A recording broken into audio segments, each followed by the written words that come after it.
Naalagaan mo ba ng mabuti ang mga mata mo? Ay mga idol, ako si Doms. And welcome back to my channel. Para sa mga bago lang sa channel ko, I'm a board-certified ophthalmologist and a retina specialist here in the Philippines. So if you want medical and eye contents, please don't forget to hit that subscribe button and turn on that notification bell for more videos like this. Oops!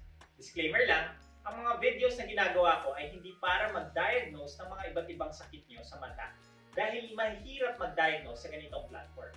Bagkus, ito ay para mas maintindihan nyo ang mga iba't ibang sakit sa mata na na-diagnose na sa inyo. Ang pagpapacheck up sa inyong ophthalmologist ay ine-encourage. And for today's video, pag-usapan naman natin kung paano nyo nga ba maaalagaan ng mabuti ang inyong mga paningin at mga mata.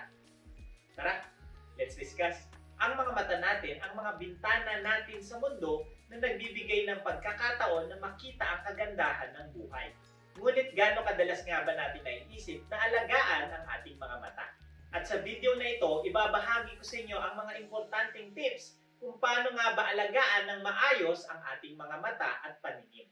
Una, malaki ang papel ng ating pamumuhay or lifestyle sa pagpapanatili ng magandang kalusugan ng ating mga mata. Ang ating mga kinakain ay direktang nakakaapekto sa ating mga paningin.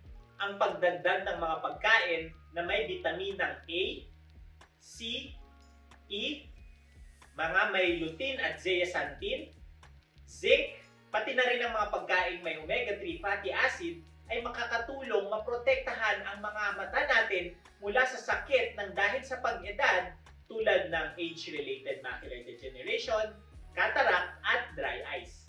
Malaki ang magiging epekto sa ating mga paningin ng mga masusustansyang pagkain na ito. Bukod sa pagkain ng masustansya, ay syempre huwag din kakalimutan na uminom ng sapat na dami ng tubig. Dahil isa ito sa magpapanatili na basa at moist ang ating mga mata. May video na ako nagawa about sa mga pagkain pwedeng makatulong para mapanatiling malinaw ang inyong mga paningin. Idagdag nyo na sa pagkain ng masusustansyang pagkain at pag-inom ng sapat na tubig ang pagtigil sa mga bisyo tulad ng pag-inom ng alak at paninigarilyo. Dahil marami itong masasamang epekto na pwedeng maidulot sa ating mga paningin at mag-cause ng mga iba't ibang sakit sa mata. May videos na rin ako about sa mga bisyo na ito. Pangalawa naman ay kailangan maprotektahan natin ang ating mga mata mula sa mga iba't ibang pwedeng makaharm dito sa ating paligid. Ang ultraviolet rays mula sa araw ay pwedeng magdulot ng pinsala sa ating mga mata at mag-cause ng mga iba't ibang sakit tulad ng pterygium or pugita, macular degeneration at maagang katarata.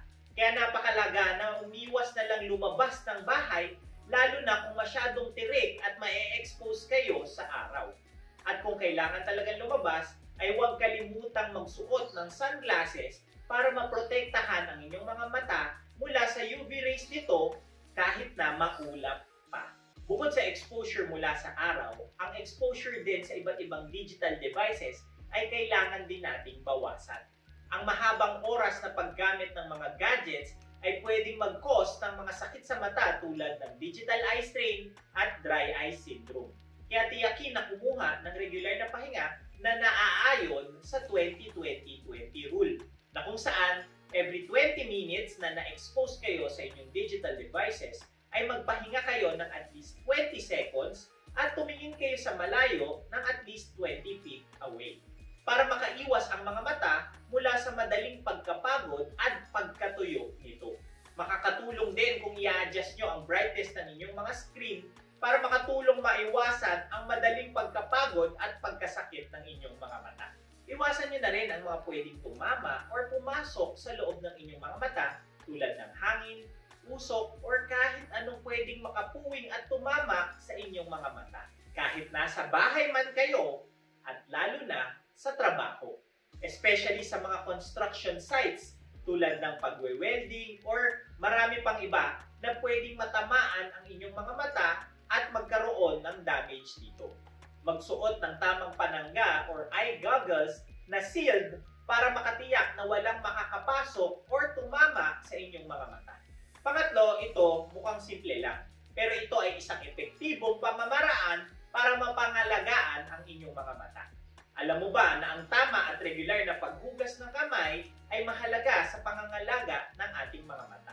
Dahil ang paghugas ng kamay or paglagay man lang ng alcohol bago humawak sa mata ay pwedeng makatulong para maiwasan ang infeksyon. Lalo na kung ikaw ay gumagamit ng contact lens. Siguraduhin na malinis at tama ang paglagay, pagsuot at maging pagtanggal nito. Ang infeksyon kasi ay pwedeng makabulag kung ito ay hindi maagapan. At ang simpleng paghugas ng kamay ang pinaka-epektibo para maiwasan ito.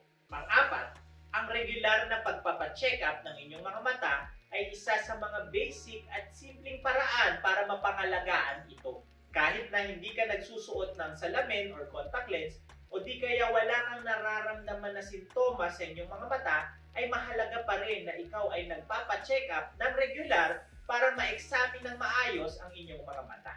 Dahil merong mga sakit sa mata na sa simula ay wala ka pang nararamdaman at kapag nagkaroon ka na ng sintomas, ay pwedeng ito ay malala na, too late na at wala nang magagawang paraan. Tulad ng mga nakakabulag na sakit na glaucoma at diabetic retinopathy. Ang mga ophthalmologists ninyo ay pwedeng makadetect ng mga iba't ibang sakit sa mata na nagsisimula pa lamang at wala pang sintomas, na pwede nilang gawan ng paraan para hindi na ito mag-lead sa pagkabulag.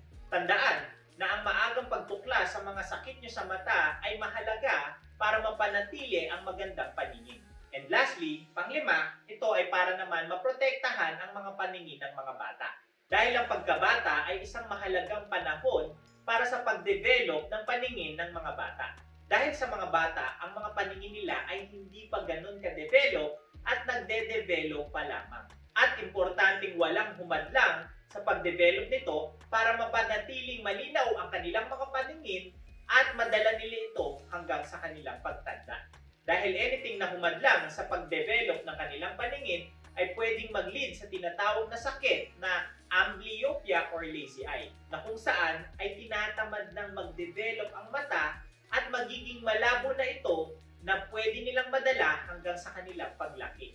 Ang paghihikayat na maglaro ang mga bata sa labas at ma-expose sa sunlight at pagbawas sa exposure nila sa kanilang mga screens or gadgets ay makakatulong para sa magandang pag-develop ng kanilang mga paningin. May mga videos na akong nagawa para sa magandang pag-develop ng paningin ng mga bata na importanteng mapanood ninyo. At bukod dito, importante rin sa mga bata ang regular check-up para nababantayan at namomonitor ang pag-develop ng kanilang mga paningin. Nang sa ganon ay kung may problema ay ma-detect at magawan ito ng paraan ng maaga para mapanatiling maganda ang kanilang paningin hanggang sa pagtanda. Tandaan na ang inyong mga paningin ay hindi mapapantayan, kaya mahalaga na mabigyan ito ng tamang pangangalaga. And that's it for today's video. Ngayon, alam mo na kung paano alagaan ng mabuti ang inyong mga mata. Please don't forget to like, comment kung may mga questions or suggestions with topics, subscribe, and hit that notification bell for more medical and eye contents. Ngayon, mas may alam ka na. Ako po si Doc Doms. See you on my next video.